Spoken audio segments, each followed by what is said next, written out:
Good morning everyone, তোমাদের জন্য এনেছি একটা নতুন গাছের ভিডিও। তো এখানে আমরা সবাই আবর্জনা ফেলি। আবর্জনা মানে যা আনাজের খোসা, আরও যা হোক, ম্যাগি খেয়ে ইপি খেয়ে তার প্যাকেট। কিন্তু সেই আনাজের খোসা ফেলতে ফেলতেই তার থেকে একটা কুমড়ো গাছ হয়েছে। একটা না, দুটো হয়েছে।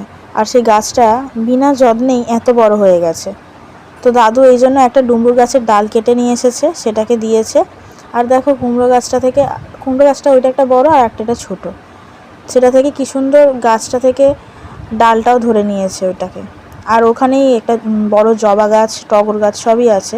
ওখানে আসলে জোয়ারের জল ঢোকে রাত্রেবেলাটা, ঠিক এরকম লাগে এখানে যখন জোয়ারের জল ঢোকে। এবার এখানে এই যে জোয়ারের জলটা ঢোকে, তার সঙ্গে ওই যে ছোটো ছোটো মাছও আসে তার মধ্যে।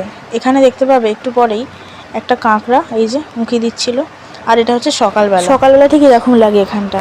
তার মধ্যে এখানে একটা টগর গাছও আছে, তাতে কিন্তু অনেক ফুল হয় সকালবেলা। এখানে আসলে এই যখন